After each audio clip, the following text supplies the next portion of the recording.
Welcome, everyone. I'm Sharon Pratt. I'm the founding director of the Institute of Politics, Policy, and History. We call it IPPH. And I'm also the former mayor of Washington, D.C. And you can learn more about IPPH at ipph.org.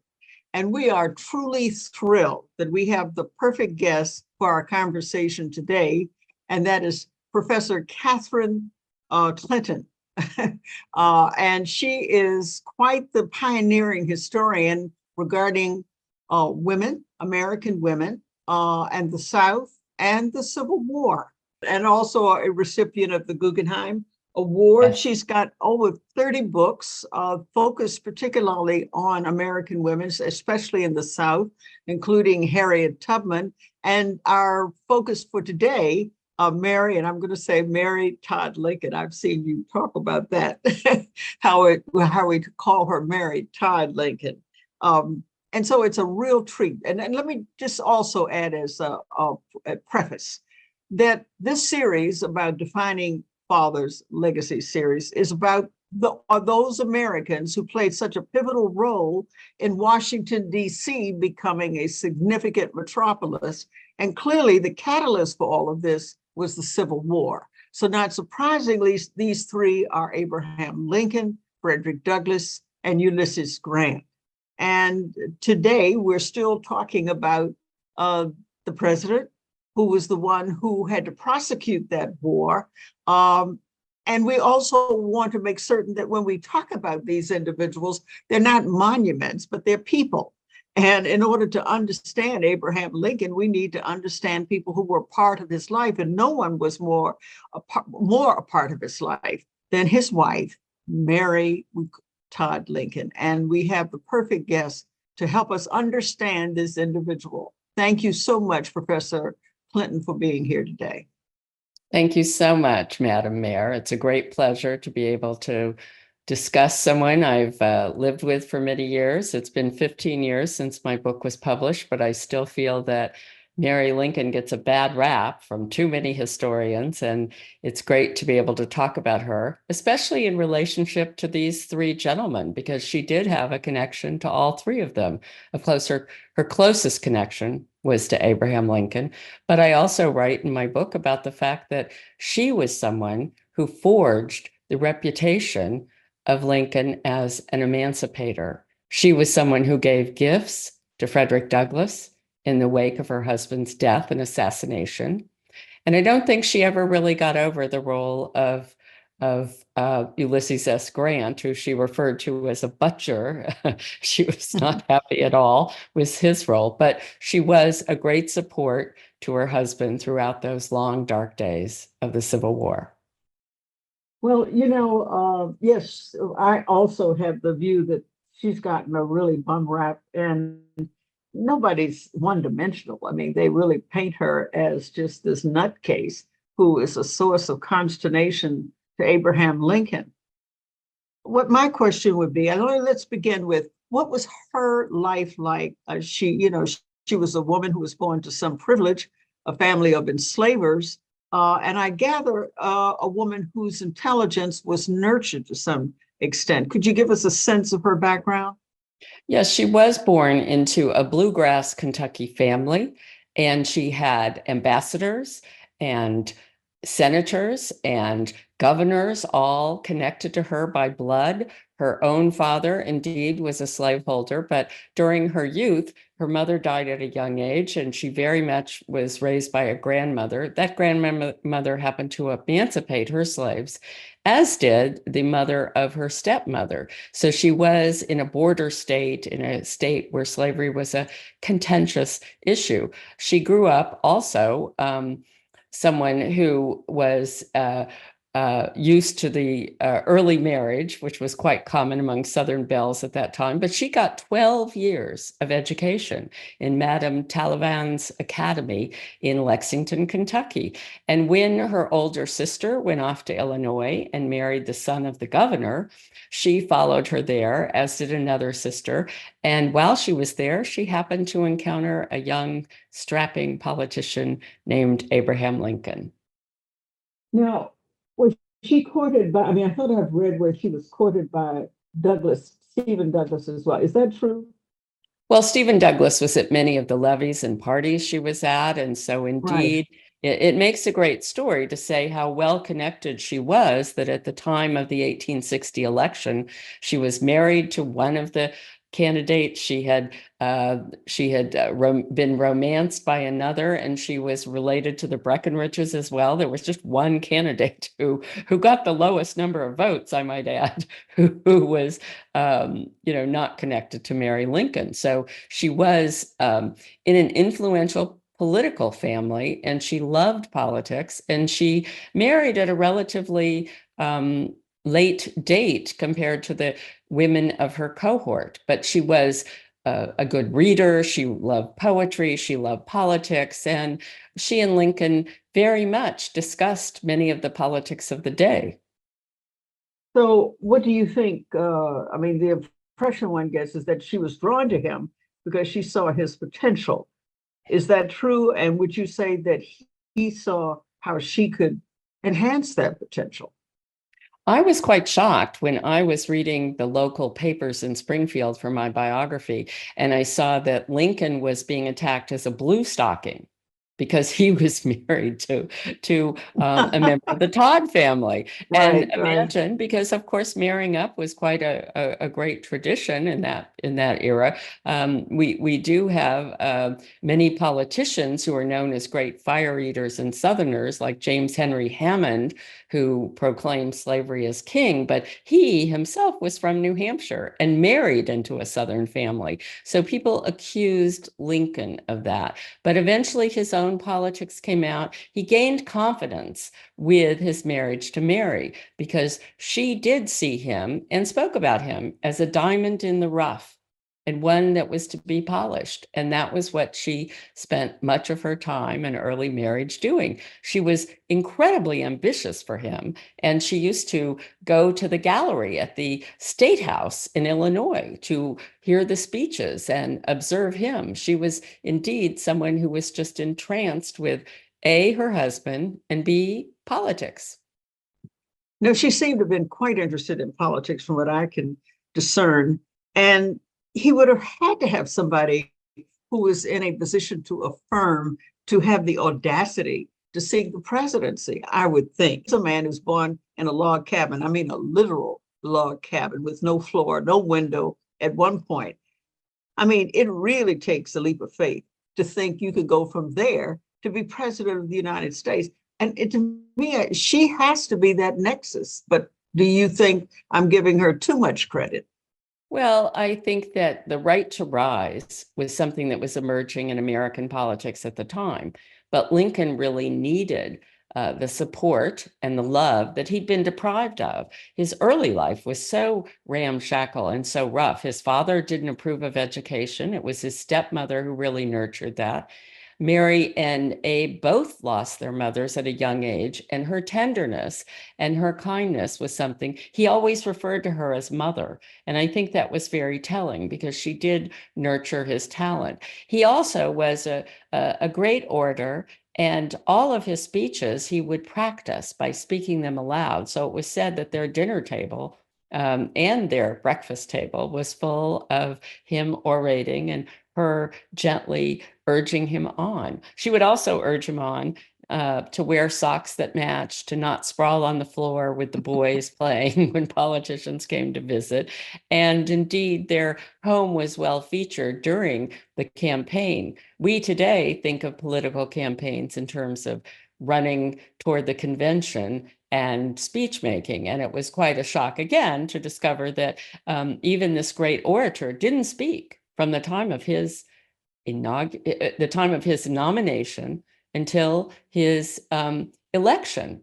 And so it was Mary's job to entertain the reporters in Springfield, keep them happily fed, and libations were liberally passed out at that time, as I'm sure they still are.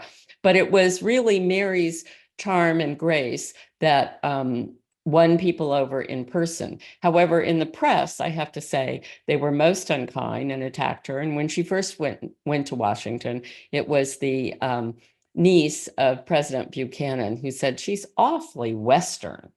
so loud and unrefined, because both she and Lincoln were the first couple to be born outside of the 13 original Out of states. the 13, yeah. So Well, Lincoln really signaled a new kind of political man, a new kind of political state.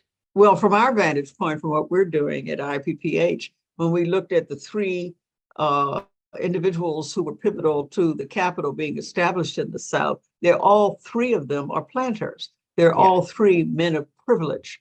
And here, the three that are pivotal to the dramatic growth of the capital, also emblematic of what's going on in America, all three of them are men who are born to almost nothing. In fact, Frederick Douglass, less than nothing.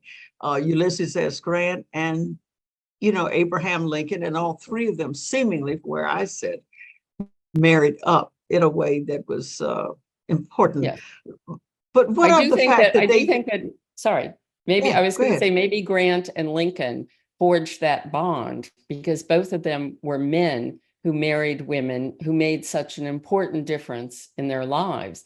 No one really believed in Grant early on, but Julia did, and Julia really pushed him. And I think that in that they might have seen a bond that they each rose incredibly and gained such insight and such leadership talent during the Civil War, one militarily, the other politically.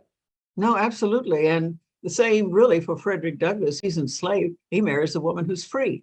I mean, without her enterprise and resources, he never would have been able to escape. So, absolutely. But at one time, Lincoln and Mary Todd were engaged, and then the engagement was broken off. Yes. And some say that foreshadowed some of a contentious relationship. What is your take on that? My take is that he was very unsure about marriage completely. He was confiding in his great friend Joshua Speed once he married to find out if it really brought him happiness, if it really was fulfilling. In the town of Springfield, there were many belles to choose from and a parade of women coming through. And Lincoln was quite popular with older women who frequently matched him up with younger women. And I think he had a few foibles along the way, but realized after a period of time that Mary was someone who had stayed faithful to him in thought and deed, even after she was being ridiculed around the town for someone because he had broken off with her. They didn't see one another for over a year.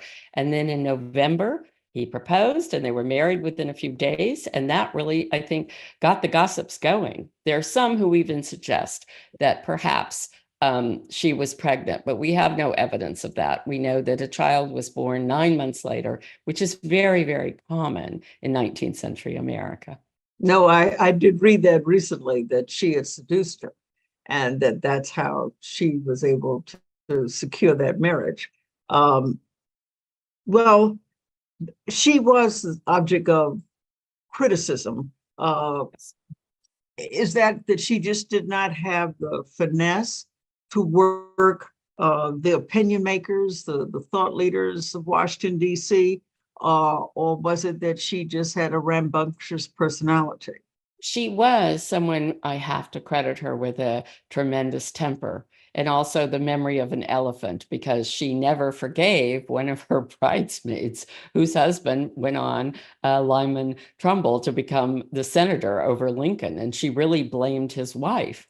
How does that happen? Because she believed that the wife behind the man was really the one responsible to scheme and dream. And therefore, she really did believe that she was a force to contend with. When Lincoln was first elected to Congress and she went east to Washington, it was a terrible disappointment. She lived in a boarding house with 2 young children.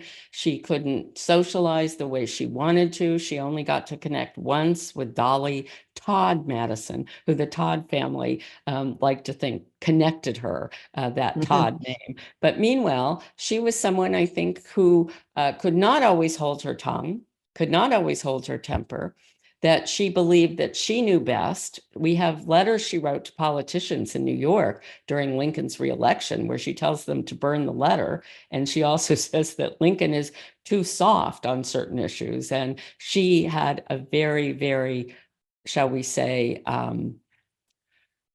strategic attitude of making promises and then encouraging her husband to deliver, etc. So that Lincoln was a very freewheeling politician is something I think many people didn't really think about in terms of his popular reputation. But I do think that Spielberg's Lincoln shows a side of that gives us really a more human potential dimension of Lincoln's feelings. And that he and his wife would be sitting around discussing these kinds of things, I think is really part and parcel of their bond, their marriage, that she gave him the yeast to rise.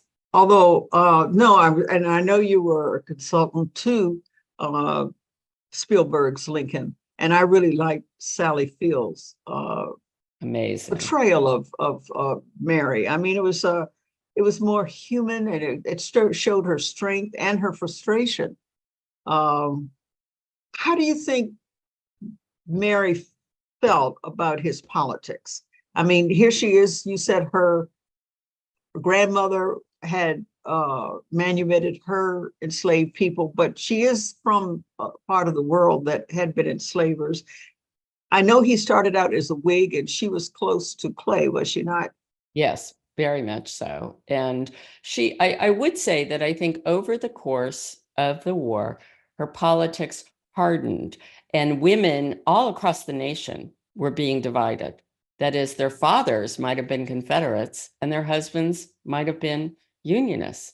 And that is something that Mary Lincoln had brothers-in-law serving in the Confederate Army. Even a favorite brother-in-law was invited by Lincoln to be in a prominent position in the Union government, and he turned it down and went off with Kentucky. This was Ben Helm and her favorite sister, Emily, who she called little sister, and Lincoln did too. So the divided families shows what went on, but she was absolutely staunchly in favor. And we also see some indication that she was incredibly progressive in terms of Washington politics, in that the minute her husband was inaugurated, the first inauguration, she went out and hired a dressmaker, and that was Elizabeth Keckley. And Elizabeth Keckley was a prominent modiste in Washington, and she dressed all the finest ladies, and therefore Mary Lincoln wanted her. And over the course of the war, first, Elizabeth Keckley lost her son at the Battle of Wilson's Creek. Then the next year, Mary Lincoln lost her son, Willie, in the White House. So the two of them really bonded in their grief, in their resolve, in their involvement. And Elizabeth got Mary involved in many charities and many means of helping in the contraband camps. And I think we see her being more open. There was a great contretemps when Kate Chase, Chase's daughter, the treasurer's daughter, spread a rumor about Mary putting on airs. And those airs were that she greeted an African-American woman who visited the White House, and she bade her goodbye and shook her hand, which was considered, quite amazing at that time. And I think that Mary became quite close to the Slade family, who were working within the White House. Their children played with her children. So in some ways, she had very progressive views. In other ways, she did remain extremely Southern and very much geared to protocol. At the same time, I think her personal relations were such that she did see the wisdom of emancipation, and she very much pushed this notion of her husband's primary role in it. Yeah, and I've read, yes, that there was suspicion about her because she was the daughter of enslavers who came from such a family. But then, of course, so was Julia Grant. It's curious to me because the country, the three principal players to bring the capital to the Chesapeake region were all enslavers. It's such a part of the early American experience. Why particularly single them out, especially since Lincoln has taken, he's not an abolitionist, but a very staunch stand in opposition to slavery. Why do you think they picked on her for this reason? Well, I think because it was the reason was that it could be thought of that there was going to be a reckoning. And what would that reckoning be? And would we be able to reconcile? And wasn't someone like Mary Lincoln the perfect example of someone who had Southern roots and Union attitudes? And how were we going to be able to come together mercifully? But I think she also represented someone who was targeted for her politics. My good friend Doris Kearns Goodwin says, if you want to burn down the house, you start with the thatch. And therefore, attacking Mary Lincoln, which was quite constant in the Washington press, was a way of undermining Abraham Lincoln. And him being hauled in front of Congress to discuss financial issues of the White House, accounts, et cetera, is a way, of course, of needling at the White House and its policies. So she was really someone always being subject to these kinds of criticisms. At the same time, I believe that she also, as a Southern woman, believed you didn't get your name in the papers unless you were born, married, and died. So many times, some of the local politicos wanted her to give interviews, wanted her to be followed around by a woman journalist. And she did at one point give in and give interviews to a prominent deaf woman journalist at the time, but she didn't believe in highlighting her charity work. So she was someone who did not really take part in what we would call traditional politics. There was one time, I think, when Lincoln wanted to pardon a soldier who was being, he was going to be executed for desertion of duty. And she said, well, just say the Madam President advised you not to do that. So once in a while, she would enter into politics, but really not often. However, we do know behind the scenes, she was great friends with Sumner. Charles Sumner came to the White House to visit her more often than Abraham Lincoln. And she was someone who did enjoy the gossip. Everyone had to come to her. I think we forget that in the 19th century, there were certain rules in Washington. And you must know, Madam Mayor, that the Washington social scene can be quite restricted. Brutal. So Yeah, during it can her be brutal. day, the people who were there for a long time, well established, were actually called the cave dwellers. Yeah, The people they who were still came called through that. people who came through were called money bags. And Yeah. yet at the same time, Mary didn't have access to either of them. People had to come to the White House. She could only send out her relatives and friends to visit and bring home the gossip to her. Well, we know years later, I mean, there are certain women that have been the target of that kind of criticism, such as Hillary Clinton. But how about predating Mary Lincoln? I mean, probably they weren't there long enough. Abigail Adams certainly had tremendous influence over her husband. Yes, she was. But maybe she knew how to play the game better, and she wasn't there long enough. They were in D.C. maybe a few months. Was there Sarah Polk was her husband's campaign manager, and they were a very successful, sadly childless, but a very successful marriage. And I think that she was the first woman we see operating at that level. And at the same time, when Mary Lincoln did try to operate at that level, both behind the scenes and someone who was quite forceful in her views, who her husband should appoint. I mean, she was writing him from the road when she went east on his appointments, because she thought that anyone who had crossed him in the past should not go forward. So she did have her lists, and she kept them very tightly. And then upon the horrific occasion of his assassination, she really tried to gain much control, because she felt as if her husband had sacrificed his life for politics. He was the martyr president.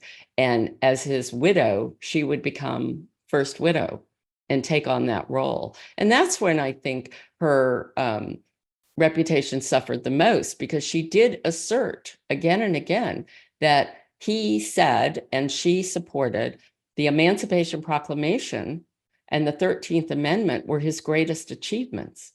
And she gave canes to Frederick Douglass. She gave silver to Elizabeth Keckley, which ended up being auctioned to support Wilberforce.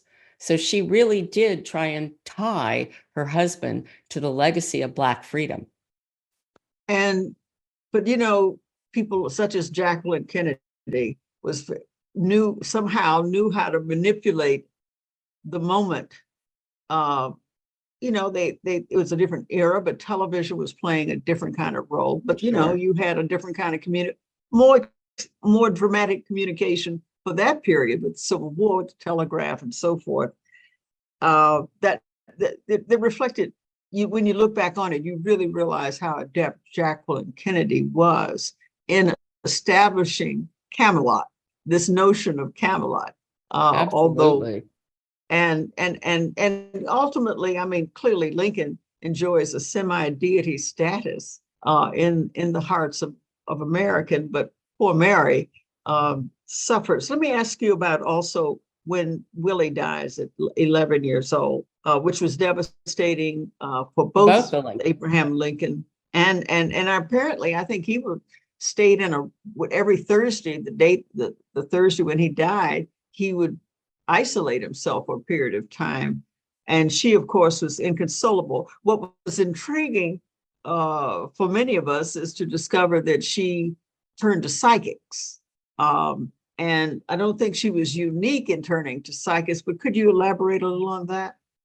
Well, I think we don't really appreciate that spiritualism was this marvelous new cult that was growing in America. And at the beginning of the Civil War, you could really claim that there were about 1 million spiritualists, including New York Supreme Court justices, including primarily women, because certainly the loss of children was so devastating to mothers. We know that the infant mortality rate was, skyrocketing. And then we know along comes the Civil War with hundreds of thousands of sons, brothers, dying. So certainly spiritualism was a way of connecting.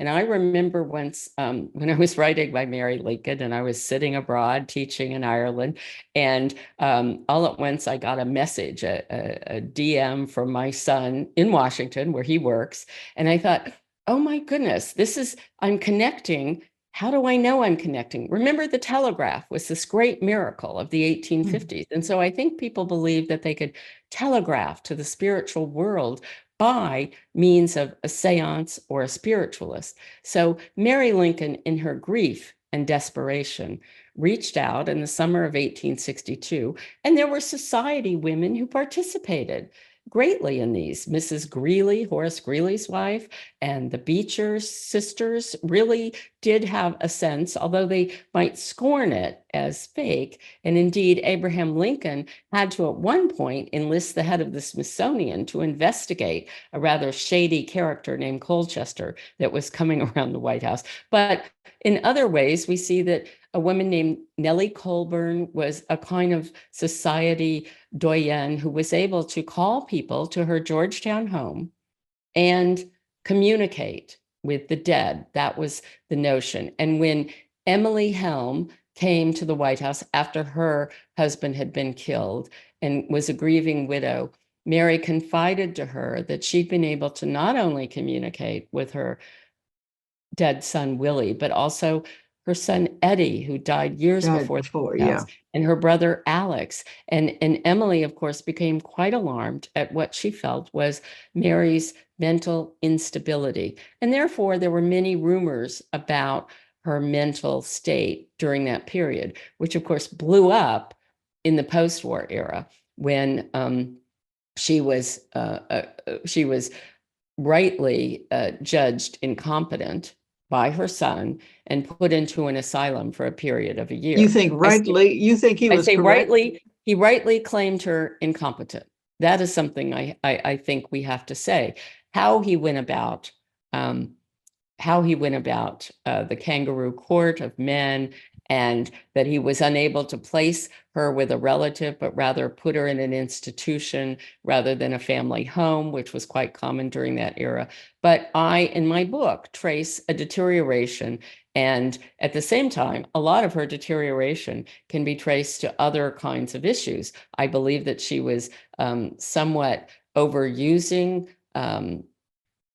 medication and mixing it with alcohol. And I remember reading an Oliver Sacks column that clued me into what might happen if you mix these two. And I thought she also suffered from violent migraines. So when she said there was an Indian inside her head pushing out needles, well, any of us who've ever suffered a migraine might say that it does feel Right. quite similar to torture. At the same time, the way in which she has been classified as you said at the beginning, to use your own words, Madam Mayor, a nut job or insane. And I say, well, she did go through a lot that we could discuss at length, but I won't. I'll just say that remember that Mr. Lincoln, at one point in his Springfield career, became so low that his friends went to his room and took away the razors. They believed he might have been suicidal. And in many cases, I have seen Lincoln put up in care facilities and viewed as someone who suffered from the blues, who suffered from depression, and overcame his ills to become the great leader. Whereas someone like Mary Lincoln, who had three of her 4 sons died. She was at their side for all 3 of those deaths. And we look and see her husband was murdered in front Next of to her. her. Right, sitting next to In her. the most I mean, yeah. awful. I mean, your high is that you've survived the war and you're on a carriage ride and you're planning your future. And that night you go to the theater because it's something that diverts him and it's something that cheers him. And they go and they play the song to welcome him and they see a comedy and they're laughing. And during one of the highest laughters, a shot rings out.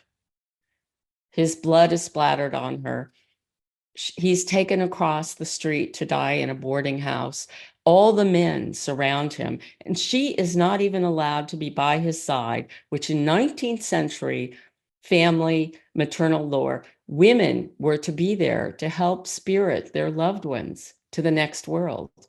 And she was And was not that Stanton who made that decision? Was it Stanton who put her out of the room? Yes, take that woman out of here.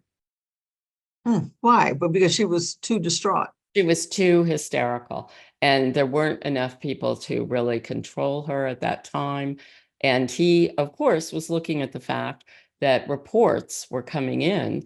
And we do know that it was not only Lincoln's assassination, but it was a plot, a coup to overthrow the government and reignite the war. So indeed, it was a night that we have to say was, a turning point in American history, that the weekend of Easter in 1865 was a defining point. But for example, when people say that Mary was so unstable, I found an interesting pattern that they were looking at the date the president died, which is an important date. Good Friday. I mean, yes, on that day he died. Yeah. He died the next day on Easter Yeah. Saturday. So that date is important, but I found a pattern in her that she suffered on Easter because she called him the martyr president. She identified him, and therefore her waves of memory and her waves of hysteria might come back to her over the Easter period. Mm-hmm. And then there was, she herself had been in the carriage that had been deliberately disabled, and it was a pretty horrific accident. And I guess it was designed to kill Lincoln and possibly Mary as well. Well, it was Lincoln's carriage that he used to go to the White House, but she happened to take it. And when they discovered this evidence, it was covered up. It is not a well-publicized fact, but we do have evidence that it was something. And imagine Lincoln feeling that his wife was nearly killed by this attempt on his life. She then became so very demanding that there be Metropolitan Police, which was a new Washington. I believe it was introduced during the Civil War, and also that we have guards, Secret Service to look after him, moving from the Pinkerton role. So we do know that the protection of the president was something that strengthened during the war, but failed on Good Friday. Absolutely. It's really quite an extraordinary week to me. I mean, that Appomattox is on Palm Sunday, and it's Lincoln's remarks on the 14th of April that where Booth moves from kidnapping to murder. Yes. And that by chance, Booth just happens to go to the Ford Theater to get his mail and decides this is the night. And then the country gathers on Easter. It's not surprising that Lincoln, enjoys almost a semi-deity status. Well, I would like to say that on April 11th, he gave a speech from the White House. And in that speech, he spoke directly about African Americans who had taken arms. And therefore, those who were veterans, those who were educated, should have the right of suffrage. So I believe he made his first, not his first, but certainly his most important civil rights speech at that moment. And Booth was allegedly someone who overheard his remarks and said that would be the last speech he ever gave. No, I found that chilling. That yes, that he went right after Appomattox and Richmond, and then he makes these remarks. He who was against slavery but not an abolitionist had come light years to really wanting the franchise for these Black soldiers and a few others. But yeah, that was the turning point. It's almost like Greek drama. How this entire dynamic unfolds. And I think that's why we still play it today that way, don't you? That we see these as an issue moving into a moral kind of, all conflicts, of course, have to do with politics and economies and other issues. But Lincoln was someone who set forth a moral course. And his second inaugural is a very beautiful, a very moving indictment. And yet the Gettysburg Address, his most famous speech, is where he's moving toward healing. And all those who died must be redeemed by liberty and justice for all. Well, I do think I don't think I fully appreciated until this series to what extent Lincoln played such a dominant role in establishing the principles of the Declaration of Independence as our mantra, because he knew the Constitution wouldn't work, especially in that he was moving the country to a higher moral ground with the notion of emancipation. And here we are about to celebrate America 250. And what is the defining document? Not the Constitution, which is binding, but rather the Declaration of Independence. And I just think that almost you have to attribute to Lincoln. Others influenced him, and certainly we acknowledge that. But it is a moral drama. And it's a moral drama that we're still working our way through, even in the 21st century. But it's a defining moment in American history. There are those who say you don't understand America if you don't understand the Civil War. Would you share that thinking? I definitely do. My other thinking is that gender plays such an important role in the way we reflect on all these issues, much like race. But I am really, really shocked at so many of the Lincoln biographers. I often call the biographers and the other writers Lincolnistas, because of course in 2009, the year of Lincoln's birth bicentennial, was a book a week was being published on Lincoln. And in all of that, you found so many that were taking these very critical views of Mary Lincoln, saying he never loved her, he pined for his Anne Rutledge, his sweetheart of his youth, etc. And I really took umbrage by saying, we think of Lincoln as one of the great thinkers, as one of the great strategists, as someone who really was a great judge of character, a great person for humor, a great person for intelligence. He had emotional intelligence beyond what we could imagine in his era.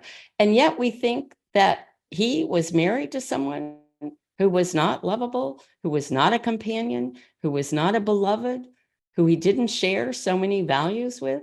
Therefore, I think we need to really reevaluate Mrs. Lincoln and see her as someone who was much misunderstood, and then also to give a little more sympathy to what she suffered in her loss, because from the moment of his death, she wore black the rest of her life, except for one day when her son Tad said, "We wear something else, some other color on my birthday." But she was in mourning. And I think part of her mourning is something you said earlier, Mayor Pratt. I do want to correct a bit and say that Lincoln became someone who eclipsed Washington's reputation and legacy at the turn of the 20th century. So it took a concerted effort on the part of people like Mrs. Lincoln and many of his supporters to see him in this heroic light, that actually his press and his reputation was one that people like Horace Greeley said, will rise. The further away you get from his life, you will see his greatness. And I think that this is something that was true and she achieved. And as you say, for our 250th, we have to look back and say, who defined the nation? Who gave us the words and the spirit of freedom to continue the great journey to polishing and cherishing democracy, which is something that's such a good lesson for us in 2024. No, that's why we're so appreciative of having you as a guest, because I very much agree with you. And though I referenced that second to George Washington, but I do think you're right. He eclipsed George Washington. And he is the one who defines, again, that we're celebrating America 250 because he is the one, more than the author of it, Thomas Jefferson, who made the Declaration of Independence, those principles, the mantra for this country. And it's very easy to get a bum rap in this town, and especially a woman who doesn't fit the prototype of what Washington, D.C., the nation power brokers think she ought to be. So she had a tough time. She certainly did have a tough time post the assassination and having to be institutionalized. But ultimately, I know that she was liberated from that experience. But I am very grateful to have you amplify her story and enlighten us regarding her story, and recognize he could hardly have been the great man that he was had he not had a helpful partner. And she certainly was that, however contentious it may have been at times, however rambunctious she may have been at times. She was clearly someone who believed in him, possibly more than he believed in himself for a while. So thank you so much, Professor Catherine Clinton. You have enriched this conversation and very much enhanced our understanding of Abraham Lincoln and the woman in his life, Mary Todd Lincoln. Thank you. And thank you for your series, and keep up the great work.